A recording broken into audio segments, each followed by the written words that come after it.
नमस्कार, माझं नाव केतन जोगळेकर आहे. मी आपलं स्वागत करतो 11 दिवसांच्या ऑडिओ प्रोग्राममध्ये, ज्याचं नाव आहे जगा एक झिरो कॉम्पिटिशन जीवन. बरेच लोक मला विचारतात की झिरो कॉम्पिटिशन शक्य आहे का? खरंच झिरो कॉम्पिटिशन असं काही असतं का? तर त्यांना मी एकच गोष्ट सांगतो, yes, zero competition is possible. Zero competition शक्य आहे, कारण झिरो कॉम्पिटिशन एक वास्तव आहे. तुमचं कोणतंही कॉम्पिटिशन अस्तित्वातच नाही आहे. तर पहिल्यांदा तुम्ही हे जाणून घ्या की तुम्ही अद्भुत आहात, तुम्ही युनिक आहात. तुमच्या शरीरासारखं दुसरं शरीर नाही, तुमच्या मनासारखं दुसरं मन देखील नाही. जसं की तुमच्या आईवडिलांचं पालकत्व आहे तसं दुसऱ्या कोणाचंही नाही. तुमच्या हाताच्या ठशांसारखे दुसऱ्या कोणाचे ठसे नाहीत. You are special, you are unique and you are also mind blowing. तुम्ही जबरदस्त आहात, आणि जर तुम्ही एवढे जबरदस्त आहात तर तुमची कॉम्पिटिशन असेलच कशी? पण तुम्ही म्हणाल की नाही सर, नोकरीसाठी इंटरव्ह्यू लागले की कळतं की एका जॉबसाठी हजारो लोक इंटरव्ह्यूसाठी लाईनमध्ये असतात. म्हणजे कॉम्पिटिशन आहे. आणि मी जरी एखादा व्यवसाय सुरू करायचा म्हटला तरी त्याच व्यवसायासारखे हजारो व्यवसाय मार्केटमध्ये तयार होऊ लागतात.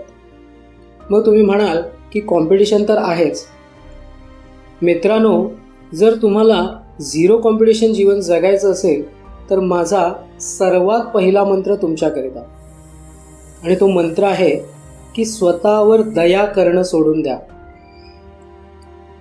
हजारो लाखो लोक कॉम्पिटिशनमध्ये अडकून पडतात कारण ते थोडासा आळस करतात. 2 तास अभ्यास केला, थोडासा TV बघूया, थोडा वेळ मोबाईल बघूया, किंवा आज 2 तास अभ्यास झालाय तर आज लवकर झोपूयात. तसेच थोडा वेळ मित्रांसोबत गप्पा मारूयात. 2 तास अभ्यास झालाय, आता थोडा वेळ सोशल मीडियावर टाइमपास करूयात. एखादा बिझनेसमन असेल तर तो या वेळामध्ये हे शिकतो की आपला बिझनेस कसा पुढे नेऊ शकतो. पण एक पुस्तक किंवा एक लेक्चर ऐकल्यानंतर त्याला वाटतं की अरे, पहिल्यापेक्षा इम्प्रूव्हमेंट आहे. मित्रांनो, आपल्यावर दया करणं सोडून द्या. याचा एक सोपा अर्थ आहे, जर तुम्हाला ऑलिम्पिक मेडल जिंकण्यासाठी जायचं असेल तर तुम्हाला 15 ते 16 वर्ष दररोज 8 तास मेहनत करणं गरजेचं आहे. जेव्हा एक ऑलिम्पिकमध्ये जाणारा खेळाडू दिवस रात्र मेहनत करतो आणि त्याचा कोच त्याला जे सांगेल तेच तो खातो, त्याचा कोच जे सांगेल तशीच त्याची वागणूक असते, कदाचित तो त्याच्या घरातील समारंभ सोहळे यामध्ये सहभागी होणार नाही, कदाचित मित्रांना भेटणार नाही, तो सण देखील साजरे करणार नाही, कित्येक वेळा तो त्याच्या जिभेचे चोचले देखील पुरवत नाही. 15 ते 16 वर्ष अथक परिश्रम करतो. 16 सेकंदाचा परफॉर्मन्स देण्यासाठी किती? 16 वर्ष. तर कुठे जाऊन तो ऑलिम्पिकमध्ये पाऊल ठेवतो. ते 16च्या 16 वर्ष मेहनत करत असताना स्वतःवर कोणतीही दया केली नाही. तुमच्यापैकी सर्वांनी भाग मिल्खा भाग, मेरी कॉम असे चित्रपट पाहिले असतील. या मूव्हीमध्ये तुम्ही पाहिलं असेल की मिल्खा सिंग हा मिल्खा सिंग यामुळे झाला कारण त्याने स्वतःवर कोणतीही दया केली नाही.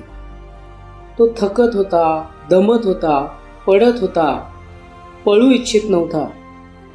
त्यावेळी त्याचा कोच त्याला सांगायचा, उठ, पळ, आणि ज्यावेळी तो उठला आणि धावला तेव्हाच तो मिल्खा सिंग झाला. कितीतरी वेळा पाय दुखले, किती वेळा शरीर म्हणालं चल सोड यार, पण थंडी, वारा, पाऊस, ऊन पडलं तरी तो धावला. त्याने त्याला मिल्खा सिंग बनवलं. जेव्हा कोणी एक या प्रकारे प्रॅक्टिस किमान 5 ते 10 वर्ष करेल तर त्याच्यासाठी कोणतीही कॉम्पिटिशन शिल्लक राहत नाही. आणि इतिहास साक्षीदार आहे. कोणत्याही एका क्षेत्रामध्ये कोणीही किमान 5 ते 10 वर्ष अथक परिश्रम घेतले तर तुम्ही झिरो कॉम्पिटिशन जीवनामध्ये प्रवेश केलेला असेल. तर आजपासून आपल्यावर दया करणं सोडून द्या. त्याकरिता तुमचा जो फोन आहे त्याचा स्क्रीन टाईम कमी करा. TV पाहत असाल तर तो आजच बंद करा. तो आळस झटका जो करत आहात. मित्रांसोबतच्या गप्पा टाळा ज्या नाहक आहेत. सोशल मीडियापासून लांब राहा आणि तुमचं पूर्ण लक्ष तिथे लावा जे तुम्ही अचीव करू इच्छिता. यामुळे तुम्ही झिरो कॉम्पिटिशन जीवन नक्कीच जगू शकता. तुम्ही असे व्हा ज्याची कोणी बरोबरी करू शकणार नाही. तुम्ही अशा व्यक्ती बना जो नेहमी जिंकेल. जिथे जाल तिथे चमकेल. जिथे जाल तिथे आपल्या आई वडिलांचं नाव मोठं कराल. तर झिरो कॉम्पिटिशन जीवन जगायचं असेल तर एकच मंत्र आहे, स्वतःवर दया करणं बंद करा. आणि त्याकरिता अशी 7 क्षेत्र आहेत जिथे तुम्हाला स्वतःवर दया करणं बंद करायचं आहे. त्यामधील पहिलं आहे हेल्थ. तुमचं आरोग्य स्वस्थ ठेवा. दुसरं आहे रिलेशन्स. नात्यांना सुंदर ठेवण्यासाठी मुख्यत्वे फॅमिली रिलेशन्स सुदृढ ठेवण्यासाठी जे करू शकाल ते करा.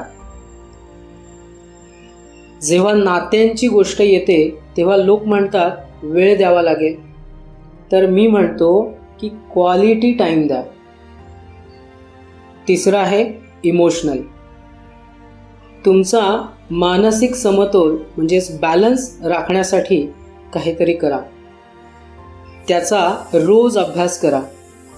त्याला रोज खाणं द्या आणि त्याचप्रमाणे त्याला रोज वेगवेगळ्या प्रकारचं नॉलेज द्या. चौथं आहे प्रोफेशन.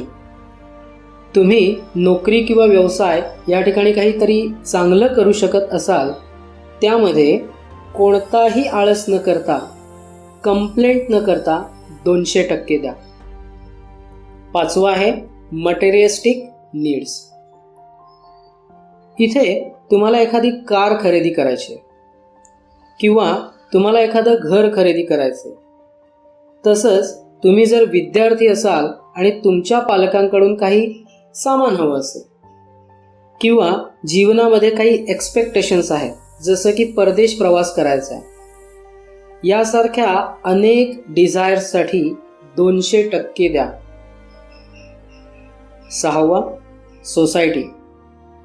इथे तुम्हाला समाजासाठी काहीतरी करायचंय म्हणजेच संपूर्ण जनमानसाकरिता काहीतरी करायचंय.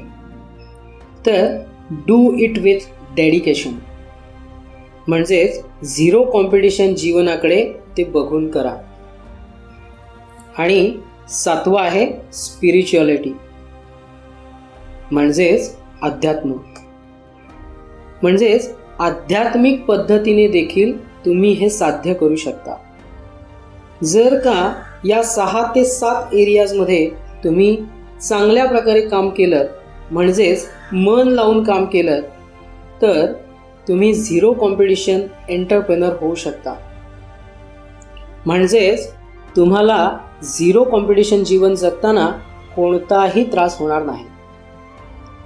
पण मला माहिती आहे की हे 7ही एकाच वेळी तयार करणं कठीण आहे. त्याकरिता सुरुवात करा हेल्थपासून.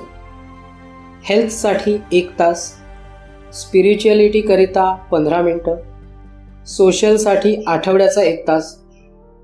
याप्रमाणे आपल्या वेळेचं नियोजन करा. यातला कोणताही फिक्स रूल नाही आहे. जो पण रूल तुम्ही योग्य समजाल तो तुमच्यासाठी तयार करू शकता. First you can do it and then see what can happen. आणि पहा काय बदल घडत आहेत. ह्या भागामध्ये एवढंच. भेटूयात पुढील भागामध्ये. थँक्यू.